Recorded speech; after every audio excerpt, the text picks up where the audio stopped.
ദൈവത്തിൻ്റെ അതിപരിശുദ്ധ നാമം വാഴ്ത്തപ്പെടുമാറാകട്ടെ. നോർത്ത് കേരള സെക്ഷൻ യൂട്യൂബ് ചാനലിലൂടെയുള്ള ശാബ സ്കൂൾ പഠനത്തിലേക്ക് ഏവരെയും സ്വാഗതം ചെയ്തുകൊള്ളുന്നു.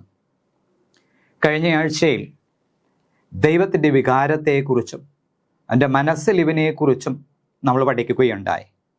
ഈ ആഴ്ചയിൽ ദിവ്യ സ്നേഹത്തിൻ്റെ ക്രോധം അല്ലെങ്കിൽ ദൈവത്തിൻ്റെ ദിവ്യ സ്നേഹത്തിൽ നിന്നുള്ളതായ ക്രോധത്തെക്കുറിച്ചാണ് ഈ ആഴ്ചത്തെ പാഠം നാം പഠിക്കുന്നത്. പാഠം 5 ഈ ആഴ്ചയെ നാം പഠിക്കുവാൻ പോകുന്നത്.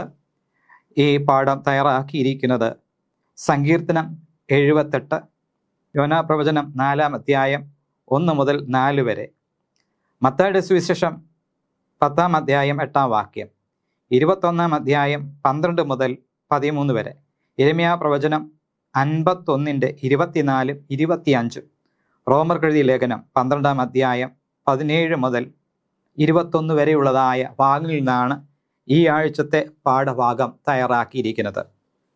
മനപാഠവാക്യം: എങ്കിലും അവൻ കരുണ ഉള്ളവനാകൊണ്ട് അവരെ നശിപ്പിക്കാതെ അവരുടെ അകൃത്യം ക്ഷമിച്ചും തൻ്റെ ക്രോധത്തെ മുഴുവനും ജ്വലിപ്പിക്കാതെ തൻ്റെ കോപത്തെ പലപ്പോഴും അടക്കിക്കളഞ്ഞു.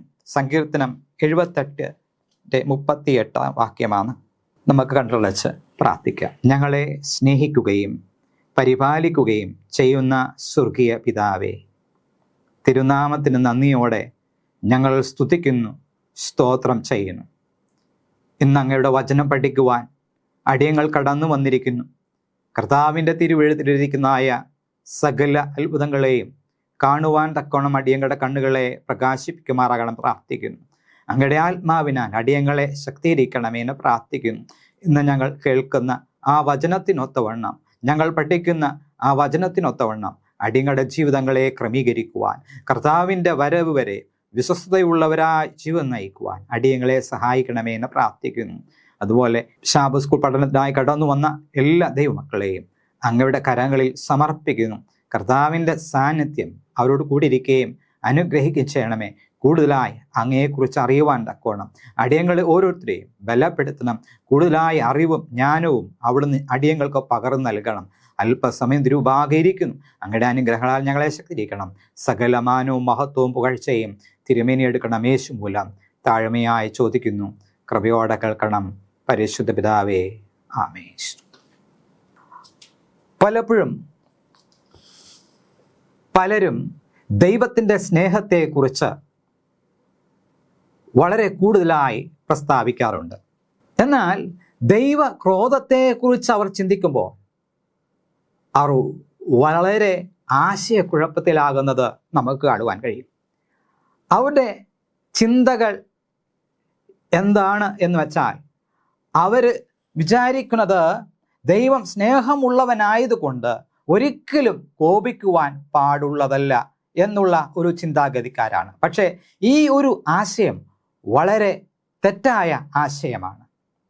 കാരണം ദൈവത്തിൻ്റെ കോപം എന്ന് പറയുന്നത് അവൻ്റെ സ്നേഹത്തിൽ നിന്ന് ഉയർന്നു വരുന്നതാണ് എന്ന് നമുക്ക് തിരുവചനം പഠിക്കുമ്പോൾ നമുക്ക് മനസ്സിലാക്കുവാൻ സാധിക്കും.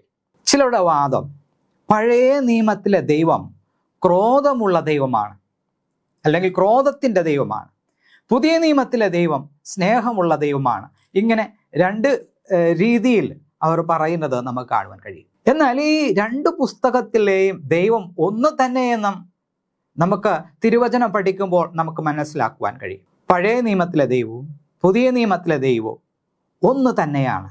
സ്നേഹമായ ദൈവം, അല്ലെങ്കിൽ ദൈവം സ്നേഹമാകുന്നു എന്ന് ദൈവത്തിന്റെ വചനം പറയുന്നു. അപ്പോൾ സ്നേഹിക്കുന്ന ദൈവം, അല്ലെങ്കിൽ ദീർഘക്ഷമയുള്ള ദൈവം തെറ്റ് കാണുമ്പോൾ, ദുഷ്ടത കാണുമ്പോൾ കോപിക്കുന്നു എന്ന് നമുക്ക് തിരുവചനം പഠിക്കുമ്പോൾ കാണുവാൻ കഴിയും.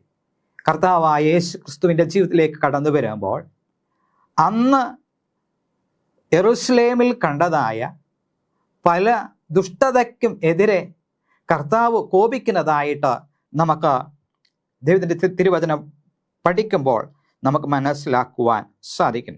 അങ്ങനെ പഴയ നിയമത്തിലെ ദൈവവും പുതിയ നിയമത്തിലെ ദൈവവും ഒന്ന് തന്നെയാണ് എന്ന പഠനങ്ങളിലൂടെ നമുക്ക് വ്യക്തമാകുന്നു എന്ന് നമുക്ക് തിരിച്ചറിയാൻ കഴിയും. പഴയ നിയമത്തിലെ ദൈവവും പുതിയ നിയമത്തിലെ ദൈവവും ഒന്ന് തന്നെയാണെന്ന് ബൈബിൾ പഠനത്തിലും കൂടെ നമുക്ക് വളരെ സ്പഷ്ടമായി തീരുന്നതാണ്. ദൈവ കോപം എല്ലായ്പ്പോഴും തിന്മയ്ക്കും അനീതിക്കും എതിരെ ആണ് എന്ന് നമുക്ക് കാണുവാൻ കഴിയുന്നു. അത് ദൈവത്തിൻ്റെ നീതി ബോധത്തിൽ നിന്ന് ഉയർന്നു വരുന്നതാണ്. ആ ഒരു ക്രോധം ഉയരുവാനുള്ളതായ കാരണം തൻ്റെ സൃഷ്ടിയോടുള്ളതായ സ്നേഹം മൂലമാണ്. തൻ്റെ സൃഷ്ടിക്ക് വരുന്നതായ സകല ആപത്തിൽ നിന്നും ആ സൃഷ്ടിയെ സംരക്ഷിക്കുവാൻ തക്കമുള്ളതായ ഒരു ക്രോധമാണ് നമുക്കിവിടെ കാണുവാൻ കഴിയുന്നത്. ആ ക്രോധത്തെ വിശേഷിപ്പിക്കുന്നത് ദിവ്യ ക്രോധം എന്നാണ്. അപ്പോൾ ശനിയാഴ്ചത്തെ ഭാഗം നമ്മെ പഠിപ്പിക്കുന്നത് ഈ ആഴ്ച നാം പഠിക്കുവാനുള്ളതായ ആ ഭാഗങ്ങളുടെ ഒരു ഉള്ളടക്കം മാത്രമാണ്. നമ്മൾ ഈ ആഴ്ച പഠിക്കുന്ന പാഠത്തിൻ്റെ ഒരു ഉള്ളടക്കം മാത്രമാണ് എന്ന് നമുക്ക് മനസ്സിലാക്കുവാൻ കഴിയും. ദൈവം ഏറ്റവും അധികം ദുഃഖിക്കുന്നത് തിന്മ ലോകത്തിൽ കാണുമ്പോഴാണ്. ബൈബിളിൽ നമ്മൾ കാണുന്ന ദൈവം നീതിയെ സ്നേഹിക്കുന്ന ദൈവമാണ്, തിന്മയെ വെറുക്കുന്ന ദൈവമാണ്, പാപത്തെ വെറുക്കുന്ന ദൈവം, പാപിയെ സ്നേഹിക്കുന്ന ദൈവത്തെ കുറിച്ചാണ് നമുക്ക് ഇവിടെ കാണുവാൻ കഴിയുന്നത്. നമുക്കറിയാം, നാം എല്ലാവരും ദൈവത്തിൻ്റെ സൃഷ്ടിയാണ്.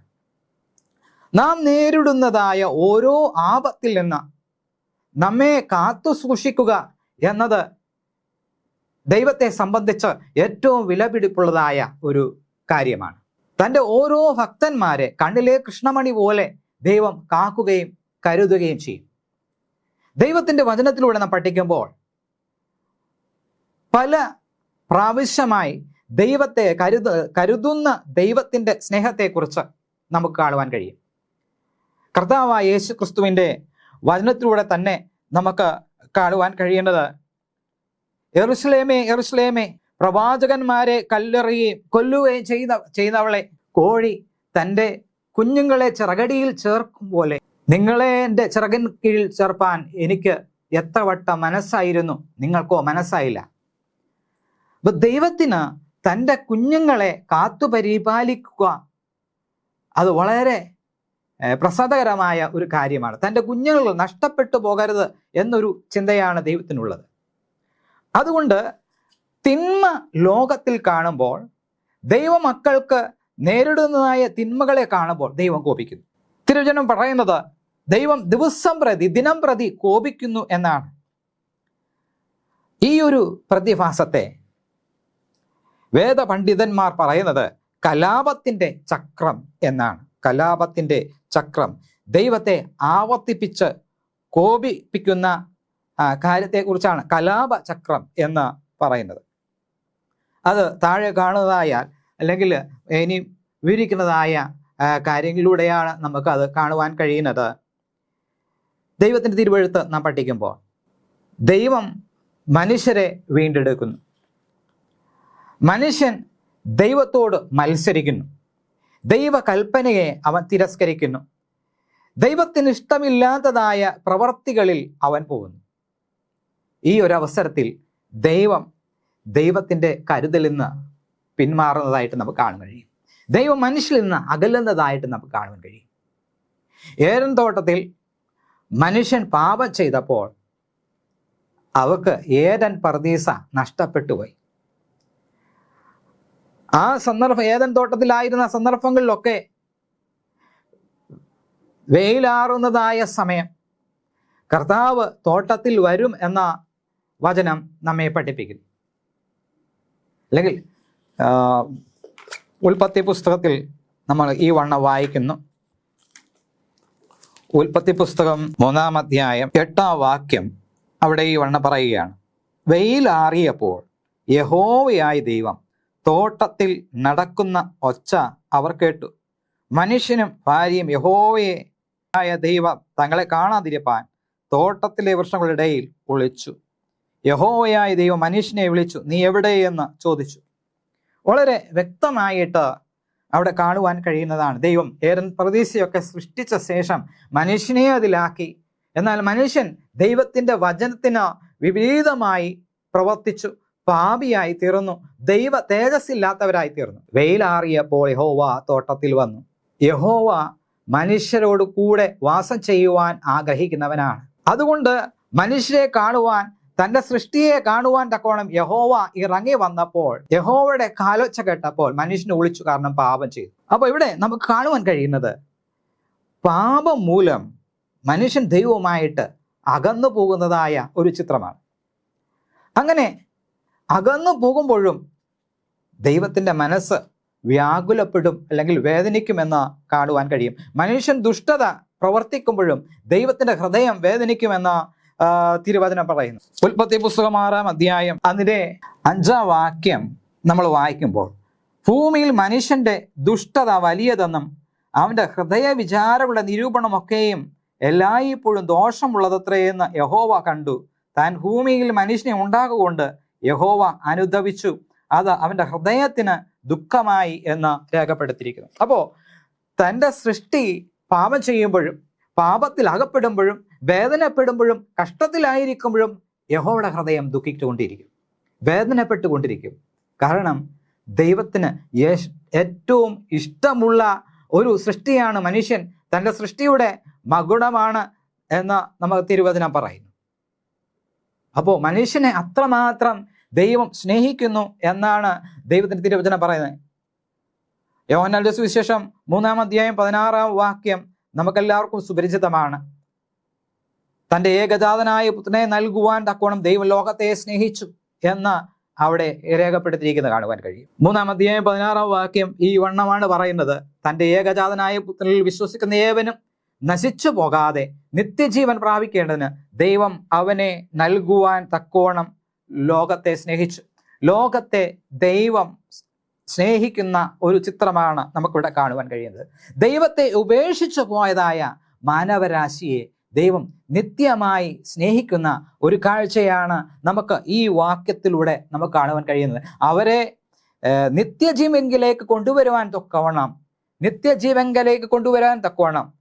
സ്വന്തം പുത്രനെ ലോകത്തിലേക്ക് ഇറക്കി തന്നതായ ഒരു ആത്മീയ പിതാവിന്റെ ചിത്രമാണ് നമുക്കിവിടെ കാണുവാൻ കഴിയുന്നത്. അങ്ങനെ പാപത്തിൽ ആണ്ടുപോയ സന്ദർഭത്തിൽ, അതുപോലെ മറ്റുള്ള രാജ്യങ്ങളിൽ അകപ്പെട്ട് പീഡനത്തിലായിരിക്കുന്നതായ സന്ദർഭത്തിൽ മാനവൻ ദൈവത്തോട് നിലവിളിക്കുന്നു. അവന്റെ ശബ്ദം ദൈവം കേട്ട് അവനെ വീണ്ടെടുക്കുന്നു. അവൻ ഏതൊരു അവസ്ഥയിൽ ആണ് എന്നതല്ല ദൈവം ചിന്തിക്കുന്നത്. അവൻ ദൈവത്തോട് നിലവിളിക്കുമ്പോൾ, അവന്റെ കഷ്ടതയിൽ അവൻ ദൈവത്തോട് നിലവിളിക്കുമ്പോൾ സ്വർഗത്തിലെ ദൈവം അവരുടെ പ്രാർത്ഥന കേട്ട് അവരെ വിടുവിക്കുന്നതായ ഒരു ചിത്രം ഇവിടെ കാണുവാൻ കഴിയും. ദൈവമക്കളുടെ ജീവിതത്തിൽ ഇതുപോലെ അനേക അനുഭവങ്ങൾ, ഇസ്രായേൽ മക്കളുടെ ജീവിതത്തിൽ ഇതുപോലെ അനേക അനുഭവങ്ങൾ നമുക്ക് കാണുവാൻ കഴിയും. ദൈവം അവരെ രക്ഷിച്ച് തിരിച്ച് അവരുടെ ദേശത്ത് കൊണ്ടുവന്ന ശേഷം അവർ വീണ്ടും ദൈവത്തോട് മത്സരിച്ച് ദൈവത്തെ ഉപേക്ഷിച്ച് ജാതികളുടെ ദൈവത്തെ സേവിക്കുന്നതായിട്ട് ഉള്ള കാഴ്ചകൾ നമുക്കവിടെ കാണുവാൻ കഴിയും. ദൈവത്തോട് അവിശ്വസ്തത പുലർത്തുന്നതായ ഒരു ചിത്രം നമുക്കിവിടെ കാണുവാൻ കഴിയും. ഈ കാലചക്രത്തിൽ അവസാനിക്കാത്ത വിശ്വസ്തയോടും ദീർഘക്ഷമയോടും അത്ഭുതകരമായി കൃപയോടും അഗാധമായ അനുകമ്പയോടും കൂടെ ദൈവം മനുഷ്യനെ അവിശ്വസ്തതയെ ആവർത്തിച്ച് കണ്ടുമുട്ടും. സങ്കീർത്തനം 78:38 നമ്മൾ വായിക്കുമ്പോൾ, സങ്കീർത്തനം 78 മൊത്തം ദൈവത്തിന്റെ കൃപയെക്കുറിച്ച് നമുക്കവിടെ വ്യക്തമാക്കി തരുന്നത് നമ്മൾ വായിക്കുമ്പോൾ, അവിടെ ദൈവത്തിന്റെ സ്നേഹത്തെക്കുറിച്ചും കൃപയെക്കുറിച്ചും മനുഷ്യനോടുള്ള ദൈവത്തിന്റെ കരുതലിനെ കുറിച്ചും നമുക്കവിടെ വായിച്ചറിയുവാൻ കഴിയും. 78:38 വാക്യം അവിടെ വായിക്കുന്നത്: എങ്കിലും അവൻ കരുണയുള്ളവനാകൊണ്ട് അവരെ നശിപ്പിക്കാതെ അവിടെ അകത്യം ക്ഷമിച്ചും തൻ്റെ ക്രോധത്തെ മുഴുവനും ജ്വലിപ്പിക്കാതെ തൻ്റെ കോപത്തെ പലപ്പോഴും അടക്കിക്കളഞ്ഞു. വളരെ വ്യക്തമായിട്ട് നമുക്ക് കാണുന്നുണ്ട്. ഇന്ന് ഈ ലോകത്തിൽ ജീവിക്കുന്നതായ സകല മാനവരും ദൈവത്തെ കോപിപ്പിച്ചുകൊണ്ടാണ് ഇരിക്കുന്നത്, ദൈവത്തെ വേദനപ്പെടുത്തിക്കൊണ്ടാണ് ഇരിക്കുന്നത്. അതുപോലെ നമ്മൾ ചെയ്യുന്നതായ ഓരോ ദുഷ്ടപ്രവർത്തികൾ അത് ദൈവത്തിൻ്റെ ഹൃദയത്തിന് വ്യസനമായി തീരുന്നുണ്ട്. അതുകൊണ്ട് നമ്മൾ ചിന്തിക്കേണ്ടതായ കാര്യങ്ങൾ, നമ്മൾ കൂടുതലായി ദൈവത്തോട് അടുത്തു വരിക, ദൈവത്തിൻ്റെ സ്നേഹത്തിൽ, ദൈവത്തിൻ്റെ ആ സ്നേഹമുള്ള കരവലയത്തിൽ നാം ആയിത്തീരുവാൻ നാം ആത്മാർത്ഥമായി പ്രവർത്തിക്കണം. നീതിയുടെ മാർഗത്തിൽ നാം പിൻപറ്റണം. തീർച്ചയായും നമ്മുടെ അനേകമായ പ്രശ്നങ്ങൾക്ക് ദൈവം പരിഹാരകനായിരിക്കും. ദൈവം നമ്മെ സ്നേഹിക്കുന്നവനാണ്, ദൈവം നമ്മെ വീണ്ടെടുക്കുന്നവനാണ്. നമ്മുടെ എല്ലാ കഷ്ടതകളെയും ദൂരത്ത് നിന്ന് കണ്ട് മനസ്സിലാക്കുവാൻ കഴിവുള്ള ഒരു ദൈവമാണ്. നമ്മുടെ സകലവിധമായ പ്രശ്നങ്ങൾക്ക് ഉത്തരമരുളുവാൻ കഴിവുള്ളതായ ദൈവമാണ്. നമ്മുടെ ഏതൊരു രോഗത്തെയും ശമിപ്പിക്കുവാൻ കഴിവുള്ള ഒരു ദൈവമാണ് നമുക്കുള്ളത്. ആ സ്നേഹനിധിയായ ദൈവത്തിൻ്റെ ആ കരുണയ്ക്കും സ്നേഹത്തിനും നമ്മൾ കൂടുതലായിട്ട് ദൈവത്തിൻ്റെ അടുക്കിലേക്ക് സന്തോഷത്തോടു കൂടെ നാം കടന്നു ചെല്ലണം. ദൈവത്തെ അനുസരിക്കുന്നവരായി നാം ജീവിക്കണം. അവൻ കരുണ ഉള്ളവനാകൊണ്ട് അവരെ നശിപ്പിക്കാതെ അവരുടെ അകൃത്യം ക്ഷമിച്ചു. തൻ്റെ ക്രോധത്തെ മുഴുവനും ജ്വലിപ്പിക്കാതെ പലപ്പോഴും തൻ്റെ കോപത്തെ അടക്കിക്കളഞ്ഞുവെന്ന് നമുക്കവിടെ കാണാൻ കഴിയും. ഇന്ന് നമ്മൾ ജീവിക്കുന്നത് ദൈവം തൻ്റെ കോപം അടക്കുന്നത് കൊണ്ടാണ്. ദൈവം തൻ്റെ കോപം അടക്കുന്നത് കൊണ്ടാണ്. കാരണം ലോകത്തിന് ദോഷം തട്ടാതിരിപ്പാൻ തക്കോണം ദൈവം ആകാശത്തിലെ 4 കാറ്റുകളെയും പിടിച്ചു വച്ചിരിക്കുകയാണ്. കാരണം തൻ്റെ മക്കൾ നശിച്ചു കാണുവാൻ ദൈവം ആഗ്രഹിക്കുന്നില്ല. ഈ ലോകത്തുള്ളതായ സകല മാനവരും ദൈവത്തിൻ്റെ സൃഷ്ടിയാണ്, ദൈവത്തിൻ്റെ മനുഷ്യനാണ്, അല്ലെങ്കിൽ ദൈവം സ്നേഹിക്കുന്ന ഓരോ പാത്രങ്ങളാണ്, വിശേഷപ്പെട്ട പാത്രങ്ങൾ. അതുകൊണ്ടാണ് നാം ഇന്നും ദൈവത്തിൻ്റെ സന്നിധിയിൽ ഈ രീതിയിൽ, അല്ലെങ്കിൽ ദൈവത്തിൻ്റെ സന്നിധിയിൽ ഇന്നും നാം നിലകൊള്ളുന്നത്. നമുക്കറിയാം, നമ്മൾ ആർക്കെങ്കിലും ഒരു ദോഷം ചെയ്താൽ അവർക്ക് നമ്മളോട് ദേഷ്യം തോന്നും എന്ന് പറഞ്ഞതുപോലെ സ്നേഹനിധിയായ ദൈവം നമ്മെ വളരെയധികം സ്നേഹിക്കുന്നു. അങ്ങനെ വരുമ്പോൾ താൻ സ്നേഹിക്കുന്ന ആരെങ്കിലും ദോഷം ചെയ്യുന്നത് കണ്ടാൽ ദൈവത്തിന് ദേഷ്യം വരും എന്നുള്ളത്, അല്ലെങ്കിൽ കോപം വരും എന്നുള്ളത് ഒരു സാധാരണ കാര്യമാണ്. നമുക്കെല്ലാവർക്കും അറിവുള്ളതായ ഒരു കാര്യമാണ്. ലോകത്തിൽ തിന്മ കാണുമ്പോൾ ദൈവം ദുഃഖിക്കുന്നു. ഞായറാഴ്ചത്തെ പാഠം ആണ് നമ്മൾ കഴിഞ്ഞത്. അടുത്തത് തിങ്കളാഴ്ചത്തെ പാഠത്തിലേക്ക് നമുക്ക് കടന്നു വരാം. ദൈവം ദീർഘക്ഷമയുള്ളവനാണ്. ദൈവം ദീർഘക്ഷമയുള്ളവനാണ്. മുൻപേ നമ്മൾ പഠിച്ചതുപോലെ തിന്മയ്ക്കെതിരെ ദൈവം കോപിക്കുന്നു. തിന്മ എവിടെ കാണുന്നു ദൈവത്തിനത് സഹിച്ചുകൂടാ. കാരണം ദൈവം സ്നേഹമുള്ളവനാണ്, അനുകമ്പയുള്ളവനാണ്, കരുണയുള്ളവനാകുന്നു. അതുകൊണ്ട് തന്നെ തിരുവചനത്തിൽ നാം പഠിക്കുമ്പോൾ ഒരു പ്രവാചകൻ ഒരിക്കൽ ദൈവത്തിൻ്റെ ഈ കരുണയും സ്നേഹവും നിമിത്തം ദൈവത്തെ ശകാരിക്കുവാൻ ഇടയായി തീർന്നു. നമുക്കെല്ലാവർക്കും അറിയാം യോന പ്രവാചകന്റെ കഥ. യോന പ്രവചനം 4-ാം അധ്യായം അതിൻ്റെ 1 മുതൽ 4 വരെയുള്ളതായ ഭാഗങ്ങൾ അവിടെ ഈ വണ്ണം പറയുന്നു. യോനായ്ക്ക് ഇത് അത്യന്തം അനിഷ്ടമായി, അവന് കോപം വന്നു. അവൻ യഹോവയോട് പ്രാർത്ഥിച്ചു, അയ്യോ യഹോവേ, ഞാൻ എൻ്റെ ദേശത്തായിരുന്നപ്പോൾ ഞാൻ പറഞ്ഞ വാക്ക് ഇത് തന്നെയല്ലയോ? അതുകൊണ്ടായിരുന്നു ഞാൻ തർശീസിലേക്ക് ബന്ധപ്പെട്ട് ഓടിയത്. നീ കൃപയും കരുണയും ദീർഘക്ഷമയും മഹാദയയുമുള്ള ദൈവമായി അനർത്ഥത്തെക്കുറിച്ച് അനുദപിക്കുന്നവൻ എന്ന് ഞാൻ അറിഞ്ഞു. ആകയാൽ യഹോവ എൻ്റെ പ്രാണനെ എടുത്തുകൊള്ളണമേ, ജീവിച്ചിരിക്കുന്നതിനേക്കാൾ മരിക്കുന്നത് എനിക്ക് നന്നെന്ന് പറഞ്ഞു. നീ കോപിക്കുന്നത് വിഹിതമോ എന്ന് യഹോവ ചോദിച്ചു. ഇവിടെ യോന പ്രവാചകൻ യഹോവയെ ശകാരിക്കുന്നത് കാണുവാൻ കഴിയും. ഇവിടെ ദൈവത്തിൻ്റെ സ്നേഹത്തെ നമുക്കിവിടെ പ്രത്യേകിച്ച് എടുത്തു കാണുവാൻ നമുക്ക് സാധിക്കും. യോന പ്രവാചകനോട് പറഞ്ഞു, നിനവയിലേക്ക് ചെന്ന അവിടെയുള്ള ജനത്തോട് ഇന്ന് 40 ദിവസം തികയുമ്പോൾ, ഇന്ന് മുതൽ 40 ദിവസം തികയുമ്പോൾ ഈ ദേശം അഗ്നിക്കിരയാകും, യഹോവ നശിപ്പിക്കും എന്ന് ആ പട്ടണത്തോട് പ്രസംഗിക്കുവാൻ പറഞ്ഞു. അപ്പോൾ യോന നിനവേ ചെന്ന ഈ ദൈവം പറഞ്ഞതായ വചനപ്രകാരം സംസാരിച്ചു. എന്നാൽ അവിടുത്തെ ജനങ്ങളെല്ലാം ഈ വചനം കേട്ട് ഇരട്ടിലും വെണ്ണീരിലും കിടന്ന യഹോവയോട് നിലവിളിച്ചു, അവരുടെ പാപങ്ങൾ ഏറ്റുപറഞ്ഞു ഉപേക്ഷിച്ചു. ഈ സന്ദർഭത്തിൽ ആ ദേശത്ത് ദൈവം വരുത്തും എന്ന് പറഞ്ഞതായ ആ അനർത്ഥത്തിൽ നിന്ന് ദൈവം അനുദപിച്ചതായിട്ട് ദൈവത്തിൻ്റെ വചനം കാണും. ഈ ഒരു കാര്യത്തിൽ യോനയ്ക്ക് ഇഷ്ടപ്പെട്ടില്ല. കാരണം അശ്ശൂര്യർ ഇസ്രായേൽ മക്കളോട് ചെയ്തതായ എല്ലാ പീഡനങ്ങളെക്കുറിച്ചും അവർക്ക് നേരിടേണ്ടതായ കഷ്ടപ്പാടുകളെക്കുറിച്ചും അറിഞ്ഞിട്ട് യോന അശ്ശൂര്യർ രക്ഷപ്പെടരുത് എന്ന് ചിന്തിച്ച ഒരു പ്രവാചകനായിരുന്നു. യോനയുടെ കഥയിൽ നമുക്ക് കാണുവാൻ കഴിയുന്നത് യോന അസ്രിയക്കാർ രക്ഷപ്പെടരുത് എന്ന ചിന്തക്കാരനായിരുന്നു. കാരണം ഈ അസ്രിയക്കാര് ഇസ്രായേൽ മക്കളെ വളരെയധികം കഷ്ടപ്പെടുത്തിയ ഒരു കൂട്ടരാണ്. അവർ പൂർണ്ണമായി നശിച്ചു കാണുവാൻ തക്കവണ്ണം യോന ആഗ്രഹിച്ചു. അതുകൊണ്ട് ദൈവത്തിൻ്റെ മക്കളെ കഷ്ടപ്പെടുത്തിയത് കൊണ്ട് ഈ ഒരു ജാതി രക്ഷപ്പെടുവാൻ പാടില്ല എന്ന് തീർത്തും യോന ചിന്തിക്കുകയാണ്. ദൈവം അവരെ ഒരിക്കലും രക്ഷപ്പെടുത്തരുത് എന്നുള്ള ചിന്തയിലായിരുന്നു യോന ഇരുന്നത്. ദൈവം അവരെ നശിപ്പിക്കുന്നത് കാണുവാൻ തക്കവണ്ണം യോന കാത്തിരുന്നു. പക്ഷേ യോന പ്രവാചകന് അവരെ നശിപ്പിക്കുന്നത് കാണുവാൻ സാധിച്ചില്ല. ആ സന്ദർഭത്തിലാണ് യോന പ്രവാചകന്റെ കോപം ദൈവത്തിന് നേരെ ജ്വലിക്കുന്നത് എന്ന് നമുക്ക് കാണുവാൻ കഴിയും. അപ്പോൾ ദൈവം യോന പ്രവാചകനോട് വേണമെങ്കിൽ ദൈവത്തിൻ്റെ കോപം ചൊരിയാം. പക്ഷേ ദൈവം യോനയുടെ കോപം കണ്ടിട്ട് നമുക്ക് തണുപ്പിക്കുന്നതായിട്ടാണ് നമുക്കിവിടെ കാണുവാൻ കഴിയുന്നത്. ഇവിടെ ഈ യോനയുടെ പ്രതികരണത്തിൽ നിന്ന് രണ്ട് വഴികൾ നമുക്ക് കാണുവാൻ കഴിയും. ഒന്ന്, യോനയുടെ മനോഭാവം അല്ലെങ്കിൽ ഹൃദയ കാഠിന്യത്തെക്കുറിച്ച് നമുക്കവിടെ പഠിക്കുവാൻ കഴിയും. രണ്ടാമതായി ദൈവത്തിൻ്റെ മനസ്സിലിവ്, ദൈവത്തിൻ്റെ കരുണ.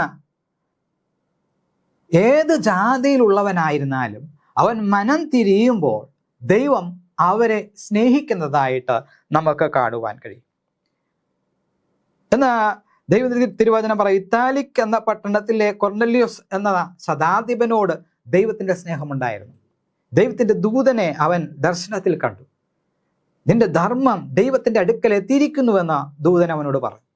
ഇതെല്ലാം നമ്മൾ കാണുമ്പോൾ ഏത് ജാതിയിലുള്ളവനായിരുന്നാലും മനുഷ്യനായി പിറന്നതായ എല്ലാ വ്യക്തികളും ദൈവത്തിൻ്റെതാണ്.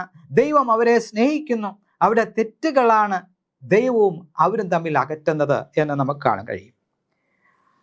യെശയ്യാ പ്രവചനം 59 അധ്യായം അതിൻ്റെ 1-2 വാക്യങ്ങൾ നമ്മൾ വായിക്കുമ്പോൾ അവിടെ രക്ഷിപ്പാൻ കഴിയാതെ വണ്ണം യഹോവയുടെ കൈ കുറുകിയിട്ടില്ല, കേൾപ്പാൻ കഴിയാതെ വണ്ണം അവൻ്റെ ചെവി മന്ദമായിട്ടുമില്ല. നിങ്ങളുടെ അകൃത്യങ്ങളത്രേ നിങ്ങളുടെയും നിങ്ങളുടെ ദൈവത്തെയും തമ്മിൽ ഭിന്നിപ്പിച്ചിരിക്കുന്നത്. നിങ്ങളുടെ പാപങ്ങളത്രേ അവൻ കേൾക്കാതെ വണ്ണം അവൻ്റെ മുഖം നിങ്ങൾക്ക് മറയ്ക്കുമാറാക്കിയത് എന്ന് എഴുതി രേഖപ്പെടുത്തിയിരിക്കുന്നു. അപ്പോൾ പാപം നമ്മളിലുണ്ടെങ്കിൽ, ദുഷ്ടത നമ്മളിലുണ്ടെങ്കിൽ ദൈവം നമ്മിൽ നിന്ന് അകലുന്നതായ ഒരു ചിത്രം നമുക്കിവിടെ കാണുവാൻ കഴിയും.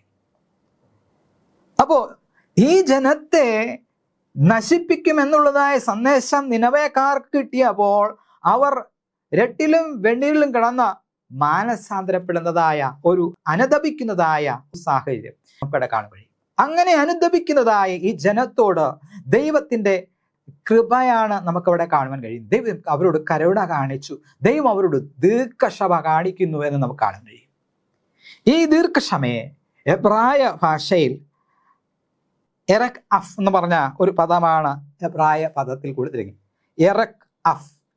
ഈ ഒരു പദത്തിന്റെ അർത്ഥം നീണ്ട മൂക്ക് എന്ന തർജ്ജമ ചെയ്തിരിക്കുന്നു, അല്ലെങ്കിൽ ലോങ് നോസ് എന്ന തർജ്ജമ ചെയ്തിരിക്കുന്നു. അതിന് അർത്ഥം എന്ന് പറഞ്ഞാൽ, ലോങ് എന്ന് പറഞ്ഞാൽ ഇവിടെ കോപിക്കുവാൻ എടുക്കുന്നതായ സമയം, അല്ലെങ്കിൽ സാവധാനത്തിലെ കോപം വരത്തുള്ളൂ എന്നുള്ളതാണ് ആ ലോങ് നോസിനെ കുറിച്ച് നമ്മൾ പഠിക്കുമ്പോൾ മനസ്സിലാകുന്നത്. എബ്രായ പദത്തിൽ ഈ ഒരു വാക്ക് കോപവുമായിട്ട് ബന്ധപ്പെട്ടതാണ് എന്ന് നമുക്ക് കാണുവാൻ കഴിയും. അതിന് ലോങ് സഫറിങ്, ദീർഘക്ഷമ എന്ന തർജ്ജമ ചെയ്യപ്പെട്ടിരിക്കുന്നു.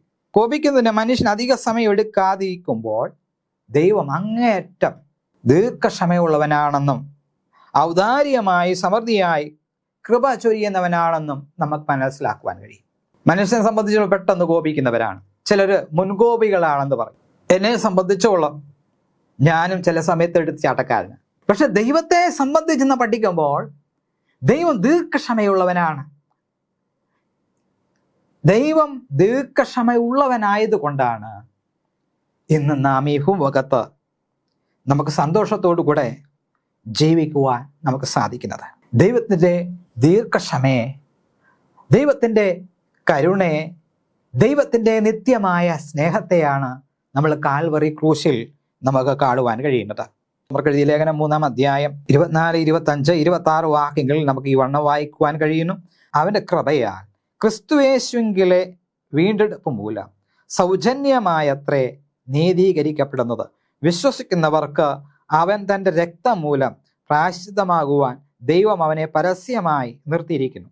ദൈവം തൻ്റെ പൊറുമയിൽ മുൻകഴിഞ്ഞ പാപങ്ങളെ ശിക്ഷിക്കാതെ വിടുക നിമിത്തം തൻ്റെ നീതിയെ പ്രദർശിപ്പിപ്പാൻ താൻ നീതിമാനും യേശുവിൽ വിശ്വസിക്കുന്നവന് നീതീകരിക്കുന്നവനും ആകേണ്ടതിന് ഈ കാലത്ത് തൻ്റെ നീതിയെ പ്രദർശിപ്പിക്കാൻ തന്നെ അങ്ങനെ ചെയ്തത്. അപ്പോൾ അവിടെ നമുക്ക് കാണുവാൻ കഴിയുന്നത് കർത്താവായ യേശു ക്രിസ്തുവിലൂടെ ദൈവത്തിൻ്റെ സ്നേഹത്തെ, ദൈവത്തിൻ്റെ കരുണയെ നമുക്ക് പ്രദർശിപ്പിച്ചു എന്ന് നമുക്ക് കാണുവാൻ കഴിയും.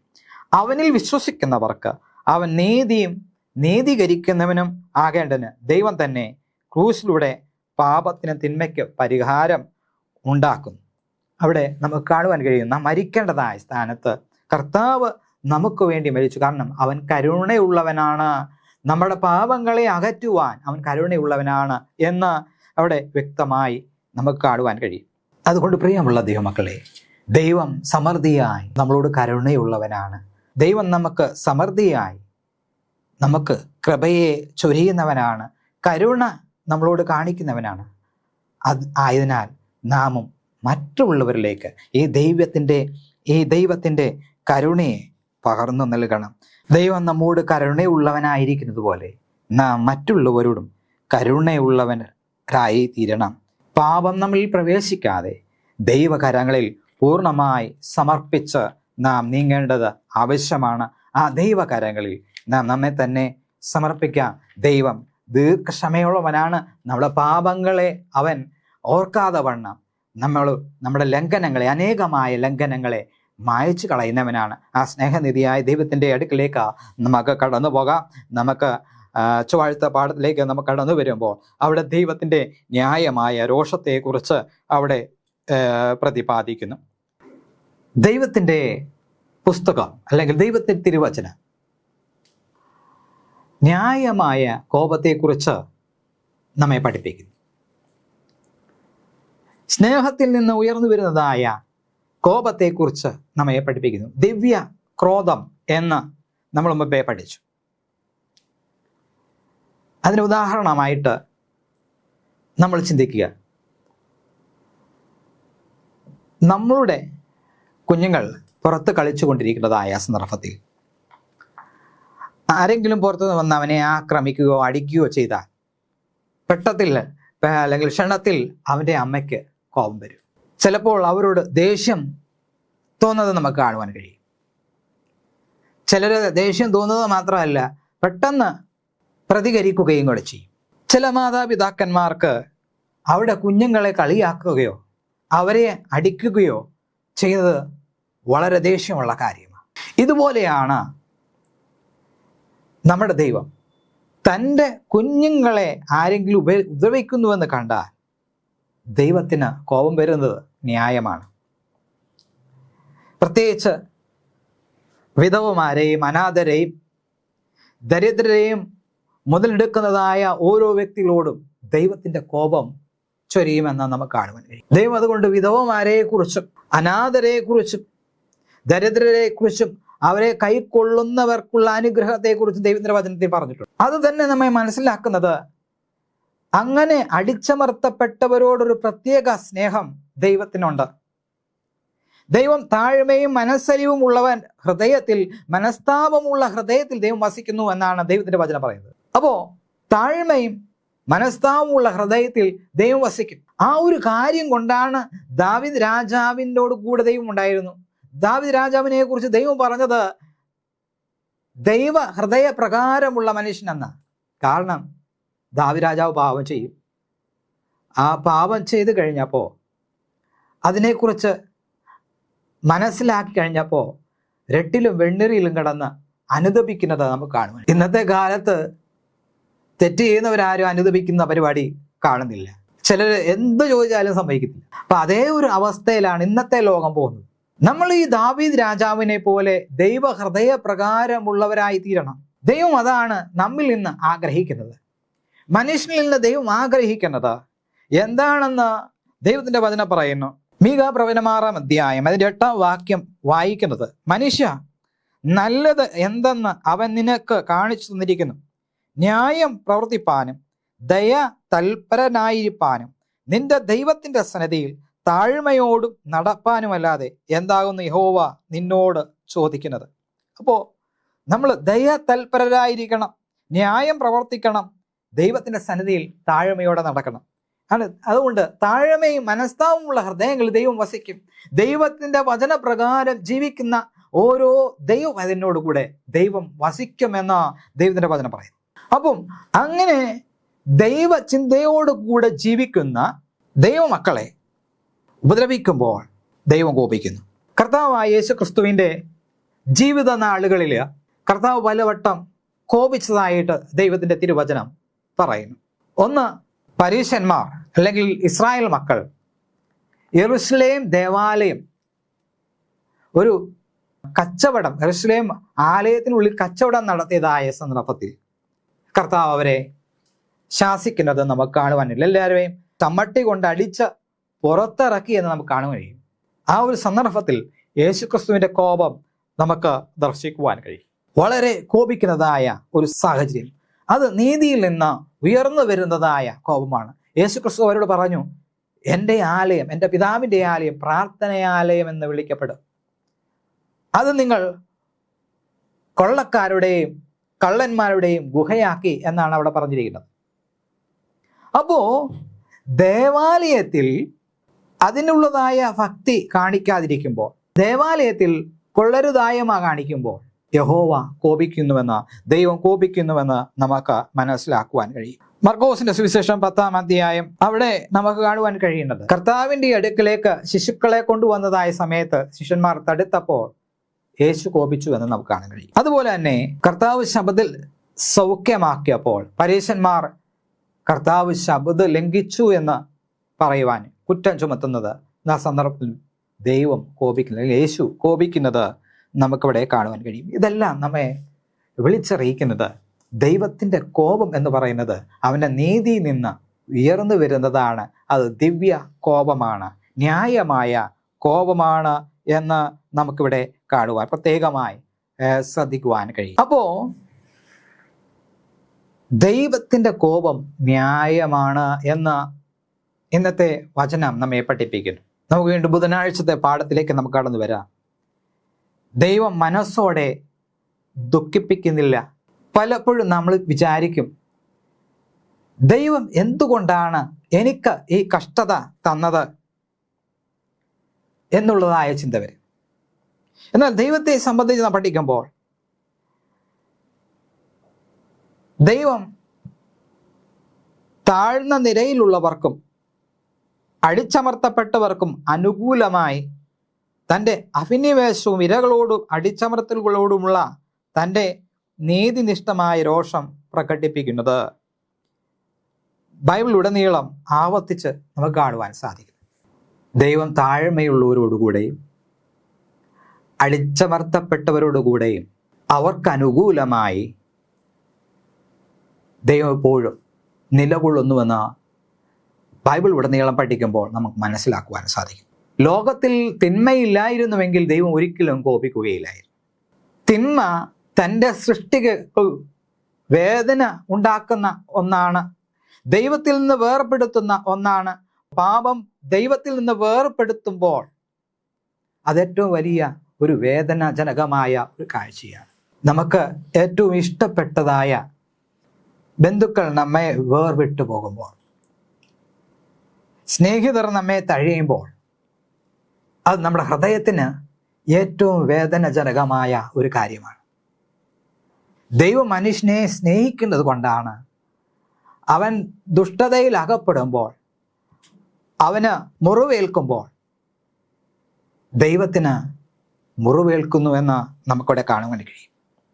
ഈ ദുഷ്ടത തൻ്റെ സൃഷ്ടിക്ക് മുറിവേൽപ്പിക്കുന്ന ഒന്നാണ് എന്ന് ദൈവത്തിന് അറിയാം. അതുകൊണ്ടാണ് ദൈവം ദുഷ്ടതയിൽ പ്രസാദിക്കുന്നില്ല എന്ന് നമുക്ക് കാണുവാൻ കഴിയുന്നത്. ദുഷ്ടതയെ ദൈവം വെറുക്കുന്നു എന്ന് നമുക്ക് കാണുവാൻ കഴിയുന്നത്. എന്നാൽ ദൈവം ഒരിക്കലും മനസ്സോടെ ആരെയും ദുഃഖിപ്പിക്കുന്നില്ല എന്ന ഉള്ള സത്യം വിലാപങ്ങളിലൂടെ നമുക്ക് പഠിക്കുവാൻ സാധിക്കും. വിലാപങ്ങളുടെ പുസ്തകം 3-ാം അധ്യായം അതിൻ്റെ 32-33 വാക്യങ്ങൾ നാം വായിക്കുമ്പോൾ അവിടെ ഈ വണ്ണം പറഞ്ഞിരിക്കുന്നു: അവൻ ദുഃഖിപ്പിച്ചാലും തൻ്റെ മഹാദയക്കൊത്തവണ്ണം അവന് കരുണ തോന്നും. മനസ്സോടെയല്ലല്ലോ അവൻ മനുഷ്യപുത്രന്മാരെ ദുഃഖിപ്പിക്കുന്നത്, വ്യസനിപ്പിക്കുന്നത്. അവൻ ദുഃഖിപ്പിച്ചാലും തൻ്റെ മഹാദയക്കൊത്തവണ്ണം അവന് കരുണ തോന്നും. മനസ്സോടെയല്ലോ അവൻ മനുഷ്യപുത്രന്മാരെ ദുഃഖിപ്പിച്ച് വ്യസനിപ്പിക്കുന്നത്. അതുപോലെ തന്നെ വിലാപങ്ങൾ 3:22 നാം മുടിഞ്ഞു പോകാതിരിക്കുന്നത് യഹോവയുടെ ദയയാകുന്നുവല്ലോ, അവന്റെ കരുണ തീർന്നു പോയിട്ടില്ലല്ലോ എന്നും കൂടെ രേഖപ്പെടുത്തിയിരിക്കും. ഇവിടെ നമുക്ക് കാണുവാൻ കഴിയുന്നത് ദൈവം കഷ്ടത നമ്മുടെ മേൽ വരുത്തുന്നതും ദുഃഖം നമ്മുടെ മേൽ വരുത്തുന്നതും വേദന നമ്മുടെ മേൽ വരുത്തുന്നതും മനസ്സോടെയല്ല. കാരണം ഓരോ കഷ്ടങ്ങളും ഓരോ വേദനയും ക്ഷണിച്ചു വരുത്തുന്നത് നമ്മൾ തന്നെയാണ്. അപ്പോൾ നമ്മൾ വേദനപ്പെടുന്നത് ദൈവത്തെ നാം തള്ളിക്കളയുന്നത് കൊണ്ടാണ്. ദൈവം പറഞ്ഞിട്ടില്ലാത്ത വഴിയിലേക്ക് നാം തിരിയുമ്പോഴാണ്, ദൈവം മുൻകൂട്ടി നമ്മളെ അറിയിച്ചിട്ടും നമ്മൾ ആ വഴിയിലൂടെ കടന്നു പോകുമ്പോഴാണ് വേദന നാം അനുഭവിക്കുന്നത്. അപ്പം യഥാർത്ഥം പറഞ്ഞാൽ ദൈവം മനസ്സോടെ നമ്മെ ഒരിക്കലും തള്ളിക്കളയുന്നില്ല എന്നുള്ളതാണ്. മറിച്ച് അങ്ങനെ കഷ്ടത വരുമ്പോഴും അതിനൊക്കെ പോം വഴി ദൈവം ഒരുക്കുന്നുണ്ടെന്നുള്ളത് ദൈവത്തിൻ്റെ വചനം പഠിക്കുമ്പോൾ നമുക്ക് മനസ്സിലാക്കുവാൻ സാധിക്കുന്ന ഒന്നാണ്. നമുക്ക് അറിയാം, മുൻകാലങ്ങളെ അല്ലെങ്കിൽ പഴയ കാലങ്ങളെ അപേക്ഷിച്ച് നമ്മൾ നോക്കുകയാണെങ്കിൽ അന്ന് തെറ്റ് ചെയ്തതായ സന്ദർഭത്തിൽ അന്നേരം തന്നെ അവിടെ മേൽ ന്യായവിധി വന്നുവെന്ന് നമുക്ക് കാണുവാൻ കഴിയും. എന്നാൽ ഇന്ന് കാലത്തെ നമ്മൾ അപേക്ഷിക്കുമ്പോൾ ഓരോ കാര്യങ്ങൾ നമ്മൾ ചെയ്യുന്നത്, നമ്മൾ ദൈവത്തിന് വിപരീതമായിട്ടുള്ള അനേക പ്രവൃത്തി ചെയ്തിട്ടും ന്യായവിധി നമ്മുടെ മേൽ വരുന്നില്ല. കാരണം ദൈവം അവസാനമായി മാത്രമേ ന്യായവിധി ഇപ്പോൾ കൊണ്ടുവരികയുള്ളൂ. നമുക്ക് മാനസാന്തരപ്പെടുവാനുള്ളതായ അവസരങ്ങൾ ദൈവം നമുക്ക് തന്നുകൊണ്ടേയിരിക്കുകയാണ്. അതുകൊണ്ട് പ്രിയമുള്ള ദൈവമക്കളെ, ഈ അവസരങ്ങൾ നാം നഷ്ടപ്പെടുത്താതെ നാം ദൈവത്തിൻ്റെ അടുക്കിലേക്ക് തിരിയേണ്ടതായ സമയം അടുത്തുകൊണ്ടിരിക്കുക, അല്ലെങ്കിൽ ദൈവത്തിൻ്റെ അടുക്കിലേക്ക് കടന്നു വരേണ്ടതായ സമയങ്ങളാണ് നാം തിരസ്കരിച്ചു കൊണ്ടിരിക്കുന്നത്. അതുകൊണ്ട് ആ സമയങ്ങൾ വേണ്ടവണ്ണം വിനിയോഗിച്ച് ദൈവത്തിൻ്റെ അടുക്കിലേക്ക് നമുക്ക് വീണ്ടും കടന്നു വരാം. ഇസ്രായേൽ മക്കൾ പാപം ചെയ്തപ്പോഴും ഇസ്രായേൽ മക്കൾ ദൈവത്തിൻ്റെ വഴികളെ വിട്ടു തിരിഞ്ഞപ്പോഴും ദൈവം ആവർത്തിച്ച് തൻ്റെ ജനത്തെ തന്നോട് തൻ്റെ അടുക്കിലേക്ക് വിളിച്ചുകൊണ്ടിരിക്കുന്നതായ ഒരു ചിത്രം ദൈവത്തിൻ്റെ വചനം പഠിക്കുമ്പോൾ നമുക്ക് മനസ്സിലാക്കുവാൻ കഴിയും. യിരെമ്യാ പ്രവചനം 35-ാം അധ്യായം അതിൻ്റെ 14 മുതൽ 17 വരെയുള്ളതായ ഭാഗങ്ങൾ നാം വായിക്കുമ്പോൾ അവിടെ നമുക്ക് കാണുവാൻ കഴിയുന്നത് ദൈവത്തിൻ്റെ ആ ഒരു കരുതലിനെ കുറിച്ച്, ആ ഒരു സ്നേഹത്തെ കുറിച്ച് നമുക്കവിടെ കാണുവാൻ കഴിയുന്നു. അവിടെ ഈ വണ്ണം വായിക്കുന്നു: രേഖാബിന്റെ മകനായ യോനാദാബ് തൻ്റെ പുത്രന്മാരോട് വീഞ്ഞു കുടിക്കരുതെന്ന് കൽപ്പിച്ചത് അവർ നിവർത്തിക്കുന്നു. അവർ പിതാവിൻ്റെ കൽപ്പന പ്രമാണിച്ചിന്ന് വരെ കുടിക്കാതിരിക്കുന്നു. എന്നാൽ ഞാൻ ഇടവിടാതെ നിങ്ങളോട് സംസാരിച്ചിട്ടും നിങ്ങൾ എന്നെ അനുസരിച്ചിട്ടില്ല. നിങ്ങൾ മറ്റൊരുത്തൻ താൻ്റെ ദുർമാർഗം വിട്ടുതിരിഞ്ഞ നിങ്ങളുടെ പ്രവൃത്തികളെ നന്നാക്കുവിൻ. അന്യദേവന്മാരോട് ചേർന്ന് അവരെ സേവിക്കരുത്. അപ്പോൾ ഞാൻ നിങ്ങൾക്കും നിങ്ങളുടെ പിതാക്കന്മാർക്കും തന്ന ദേശത്ത് നിങ്ങൾ വസിക്കുമെന്നിങ്ങനെ പ്രവാചകന്മാരായ തൻ്റെ ദാസന്മാരെയും ഞാൻ ഇടപെടാതെ നിങ്ങളുടെ അടുക്കൽ അയച്ചു പറയിച്ചിട്ടും നിങ്ങൾ ചെവി ചായ്ക്കുകയോ എൻ്റെ വാക്ക് കേട്ടനുസരിക്കുകയോ ചെയ്തിട്ടില്ല. അവിടെ നമുക്ക് കാണുവാൻ കഴിയുന്നത് ഇസ്രായേൽ മക്കളുടെ അടുക്കൽ ദൈവം പ്രവാചകന്മാരെ ആവർത്തിച്ച് തൻ്റെ വചനവുമായിട്ട് അയച്ചു എന്നാണ്. പക്ഷെ അവര് ദൈവത്തിൻ്റെ വചനം കൂട്ടാക്കിയില്ല. അങ്ങനെ വന്നപ്പോഴാണ് ദൈവം അവരെ ബാബേൽ രാജാവായ നെബൂഖദ്നേസറിന്റെ കയ്യിൽ ഏൽപ്പിച്ചു കൊടുത്തത് എന്ന് നമുക്ക് കാണാൻ കഴിയും. പക്ഷേ ബാബേൽ രാജ്യത്തിലും അവർ പരദേശികളായി പാർക്കുന്നതായ സന്ദർഭങ്ങൾ ദൈവം അവരുടെ കൂടെയുണ്ട്. അവർ ദൈവത്തെങ്കിലേക്ക് തിരിയുന്നത് വരെ ദൈവം അന്യരാജാക്കന്മാരുടെ കയ്യിൽ വിട്ടുകളഞ്ഞു. അന്യരാജ്യത്തേക്ക് അവരെ പരദേശികളായി കടത്തിയതിന് കാരണം അവർ യഹോവയെ സേവിച്ചില്ല, അന്യ ജാതിക്കാരുടെ ദേവന്മാരെ സേവിച്ചത് കൊണ്ടാണ് ദൈവം അങ്ങനെ അവരെ അനുവദിച്ചു കൊടുത്തത്. നമ്മൾ പഠിച്ചതുപോലെ മനുഷ്യൻ ഏത് വഴി ആഗ്രഹിച്ചോ ആ വഴിയിൽ ദൈവം എന്ത് ചെയ്യും? അനുവദിക്കും എന്നുള്ളതാണ് നമുക്കിവിടെ കാണുവാൻ കഴിയും. കാരണം ദൈവം പറഞ്ഞു, ഞാൻ നിങ്ങളുടെ മുമ്പാകെ അനുഗ്രഹവും ശാപവും വെക്കുന്നു. ഇന്ന് നിങ്ങൾ എൻ്റെ കൽപ്പന അനുസരിക്കുന്നുവെങ്കിൽ അനുഗ്രഹവും, നിങ്ങളുടെ കൽപ്പന വിട്ട് എൻ്റെ കൽപ്പന മറത്ത് എൻ്റെ കൽപ്പനകളെ അനുസരിക്കുന്നില്ലെങ്കിൽ ശാപം വരും. ഇത് രണ്ടും ദൈവം പറഞ്ഞ രണ്ട് വഴികളും ദൈവം മനുഷ്യന് കൊടുത്തു. കാരണം തിരഞ്ഞെടുപ്പിൻ്റെതായ സ്വാതന്ത്ര്യം ദൈവം മനുഷ്യന് കൊടുത്തിട്ടുണ്ട്. അപ്പം മനുഷ്യൻ തിരഞ്ഞെടുക്കുന്ന വഴി ഏതാണോ അതിലൂടെ അതിൻ്റെ അനന്തരഫലം മനുഷ്യൻ അനുഭവിക്കണം. അപ്പോൾ ഇവിടെ ഇസ്രായേൽ മക്കൾ എന്ത് ചെയ്തു? ദൈവത്തിൻ്റെ വചനം കേട്ടനുസരിച്ചില്ല. ദൈവത്തിൻ്റെ കൽപ്പന ലംഘിച്ചപ്പോഴാണ് അവരെന്ത് ചെയ്തു? ദൈവം മുൻകൂട്ടി അവർക്ക് അറിയിച്ചതുപോലെ അവർ പരദേശവാസികളായി ജീവിക്കേണ്ടതായി വന്നു എന്ന് നമുക്കിവിടെ കാണുവാൻ കഴിയുന്നു. പിന്നീട് നമുക്ക് കാണുവാൻ കഴിയുന്നത് ദൈവം ബാബേൽ ദേശത്തെ ന്യായം വിധിക്കുന്നതായിട്ട് നമ്മൾ കാണുവാൻ കഴിയുന്നു. ദൈവത്തെ ഉപേക്ഷിച്ച് ജാതികളുടെ ദേവന്മാരെ സേവിക്കാനുള്ള ജനത്തിന്റെ തീരുമാനങ്ങൾ അനുസരിച്ചായിരുന്നു തിന്മയ്ക്കെതിരായി ദൈവത്തിന്റെ കോപം എല്ലാ തിന്മകളെയും ഒരിക്കൽ എന്നേക്കുമായി ഉന്മൂലനം ചെയ്യും എന്ന് ഈ പാഠത്തിൽ നമ്മൾ പഠിക്കുന്നത്.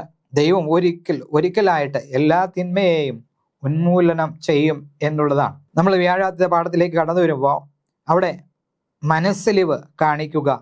നമ്മൾ മുമ്പേ പഠിച്ചു, ദൈവത്തിന്റെ കോപം എന്ന് പറയുന്നത് ദിവ്യ കോപമാണ്. ഇത് ഒരു തരത്തിലും നീതി കെട്ടതോ അല്ലെങ്കിൽ സ്നേഹമില്ലാത്തതോ അല്ല. മറിച്ച് പഴയ നിയമത്തിലും പുതിയ നിയമത്തിലും ദൈവം തിന്മയ്ക്കെതിരെ കോപം പ്രകടിപ്പിക്കുന്നത് അവന്റെ സ്നേഹം കാരണമാണ്. ദൈവത്തിന്റെ ശുദ്ധമായ നന്മയ്ക്കും മഹത്വത്തിനും വിപരീതമായി തിന്മയുടെ വഞ്ചന നിമിത്തം ദൈവകോപം ഭയങ്കരമായി ദൈവകോപം ഭയങ്കരമായി ചൊരിയുന്നുവെന്ന് ദൈവത്തിന്റെ വചനം നമ്മൾ പഠിക്കും. ഇവിടെ നമ്മൾ പഠിക്കുമ്പോൾ ദൈവത്തിന്റെ സ്നേഹം അനിവാര്യമാണ്. ചുരുക്കി നമ്മൾ ചിന്തിക്കുമ്പോൾ ദൈവം മനസ്സലിവ് കാണിക്കുന്നവനാണ്. ദൈവം കോപിക്കുവാനുള്ളതായ കാരണം അനീതിയും ദുഷ്ടതയും ലോകത്തിൽ നിറഞ്ഞതുകൊണ്ടാണ്. അങ്ങനെ അനീതിക്കും ദുഷ്ടതയ്ക്കും എതിരെ ദൈവം ന്യായവിധി കൊണ്ടുവരുവാൻ യോഗ്യനാണ് എന്ന് തിരുവെഴുത്ത് പറയുന്നു. തിരുവെഴുത്ത് പ്രകാരം ന്യായവിധി കൊണ്ടുവരുവാൻ ദൈവത്തിന് അവകാശമുണ്ട്. ഈ ലോകത്തിലുള്ളതായ സകല അനീതിയും പാപവും മരണവും അതുപോലെ എല്ലാ ദുഷ്ടതയും എല്ലാ വേദനയും ദൈവം അകറ്റുമ്പോൾ കോപവും ക്രോധവും പിന്നീട് ഉണ്ടാകത്തില്ല. ദൈവത്തിന് പിന്നെ കോപം ഉണ്ടാകത്തില്ല. എല്ലാവരും സന്തോഷമായി ജീവിക്കുന്നതായ ഒരു നാൾ വരുമെന്ന് ദൈവത്തിന്റെ വചനം പറയുന്നു. ഇന്ന് ലോകത്തിൽ അനീതി ഉള്ളത് കൊണ്ടാണ് ദൈവം കോപിക്കുന്നത്. ഈ ഒരു അവസ്ഥയിൽ നിന്ന് വീണ്ടെടുക്കുവാൻ തക്കവണ്ണമാണ് കർത്താവ് ഈ ലോകത്തിലേക്ക് കടന്നു വന്ന് നമുക്ക് വേണ്ടി മരിച്ചത് എന്ന് നമുക്ക് കാണാൻ കഴിയും. ദൈവം നമ്മളോട് മനസ്സലിവുള്ളതുപോലെ നാം മറ്റുള്ളവരോട് മനസ്സലിവുള്ളവരായി ജീവിക്കണം. ഇസ്രായേൽ മക്കളെ കുറിച്ച് നമ്മൾ പഠിക്കുമ്പോൾ മിസ്രൈമിൽ നിന്ന് ദൈവം തൻ്റെ ബലമുള്ള ഭുജവീര്യത്താൽ അവരെ അവിടെ നിന്ന് പുറപ്പെടുവിച്ചു. അവർ സീനായി മലയുടെ വന്നു. അവിടെ വെച്ച് ദൈവം ദിവ്യമായുള്ള ദൈവത്തിൻ്റെ സന്മാർഗികമായ നിയമം അവർ കൊടുത്തു. ഇതെല്ലാം ഞങ്ങൾ അനുസരിച്ച് കൊള്ളാമെന്ന് ദൈവത്തോട് ഉടമ്പടിയും കൊടുത്തു. പക്ഷേ ക്ഷണത്തിൽ അവർ അത് വിട്ടുമാറി ഒരു കാളക്കുട്ടിയെ ഉണ്ടാക്കി വാർത്ത് അതിനെ ആരാധിക്കുവാൻ തുടങ്ങിയപ്പോഴാണ് ദൈവത്തിൻ്റെ കോപം അവിടെ ജ്വലിക്കുന്നത് നമുക്ക് കാണാൻ കഴിയും. വേണമെങ്കിൽ ദൈവത്തിന് അവരെ അവിടെ പൂർണ്ണമായി നശിപ്പിക്കാമായിരുന്നു. അപ്പോൾ നമുക്കിവിടെ കാണുവാൻ കഴിയുന്നത് എപ്പോഴാണ് ദൈവ നിയമത്തിന് വിരുദ്ധമായി ജനം പോകുന്നത്, എപ്പോഴാണ് ദൈവത്തോട് മത്സരിക്കുന്നത്, അന്നേരമാണ് ദൈവം കോപിക്കുന്നത്. മുൻപേ നമ്മൾ പഠിച്ചതുപോലെ ഈ ദുഷ്ടത ദൈവം ഈ ലോകത്തിൽ നിന്ന് തുളച്ചു നീക്കുമ്പോൾ മരണമോ മുറവിളിയോ വേദനയോ കഷ്ടതയോ ഇനി ഉണ്ടാകുകയില്ല. ദൈവം പിന്നെ ഒരിക്കലും കോപിക്കില്ല. ദൈവത്തിൻ്റെ കോപം ദിവ്യ കോപമാണ്. അനീതിയോടുള്ളതായ ദൈവത്തിൻ്റെ പ്രതികരണമാണ് ദൈവകോപം എന്ന് നമുക്കിവിടെ കാണുവാൻ കഴിയും. അതുകൊണ്ട് പ്രിയമുള്ള ദൈവമക്കളെ, ദൈവത്തെ നാം കോപിപ്പിക്കാതെ, ദൈവത്തെ നാം ദുഃഖിപ്പിക്കുന്നവരായി തീരാതെ, ദൈവത്തെ സ്നേഹിക്കുന്നവനായി, ദൈവത്തെ സ്നേഹിക്കുന്നവളായി നമുക്ക് ജീവിക്കാം. ദൈവത്തിൻ്റെ വരവിൻ്റെ നാൾ വരെ പ്രത്യാശയുള്ളവരായി നമുക്ക് ജീവിക്കാം. ആ വലിയവനായ ദൈവത്തിൽ നമുക്ക് സമർപ്പിക്കാം. ദൈവത്തിൻ്റെ പരിശുദ്ധാത്മാവ് നമ്മെ ഓരോരുത്തരെയും വഴി നടത്തുമാറാകട്ടെ. ആമേൻ. നമുക്ക് കണ്ണടച്ച് പ്രാർത്ഥിക്കാം. ഞങ്ങളെ സ്നേഹിക്കുകയും പരിപാലിക്കുകയും ചെയ്യുന്ന സ്വർഗീയ പിതാവേ, തിരുനാമത്തിന് സ്തോത്രം. ഇന്ന് ഞങ്ങൾ പഠിച്ചതായ പാഠത്തിനൊത്തവണ്ണം അടിയങ്ങളെ അവിടുന്ന് ശക്തീകരിക്കണമേ. ഞങ്ങളുടെ ജീവിതങ്ങളെ ക്രമീകരിക്കുവാൻ അടിയങ്ങളെ അവിടെ നയിക്കുമാറാകണമേ എന്ന് പ്രാർത്ഥിക്കുന്നു. ഞങ്ങളുടെ പരിശുദ്ധാത്മാവിനാൽ ഞങ്ങളെ മേൽക്കുമേൽ ബലപ്പെടുത്തി ക്രിസ്തു എന്ന തലയോളം ഞങ്ങളെ ശക്തീകരിക്കണമേ. ഞങ്ങളുടെ വരവിന് വേണ്ടി ഒരുങ്ങുവാനും അനേകാര്യങ്ങളെ ഒരുക്കുവാനും സഹായിക്കണം. ഞങ്ങളുടെ ക്രോശങ്ങളെയും പാപങ്ങളെയും ക്ഷമിക്കണമേ എന്ന് പ്രാർത്ഥിക്കുന്നു. കർത്താവെ, അങ്ങേ കോപിപ്പിക്കുന്നവരല്ല, മറിച്ച് അങ്ങേ സ്നേഹിക്കുന്നവരും അങ്ങയുടെ കൃപയ്ക്ക് യോഗ്യരായി തീരുവാൻ തക്കവണ്ണം ഫലം പുറപ്പെടുവിക്കുന്നവരായി ജീവിപ്പാൻ അടിയങ്ങളെ സഹായിക്കണം. അങ്ങയുടെ കരുണയിൽ അടിയങ്ങൾ പ്രത്യാശിക്കുന്നു. അവിടുന്ന് ഞങ്ങളെ ശക്തിക്കണം. സകലമാനവും മഹത്വവും തിരുമിനിയെടുക്കണം. യേശു മൂലം തന്നെ ചോദിക്കുന്ന കർത്താവെ കേൾക്കണമേ. ആമേൻ.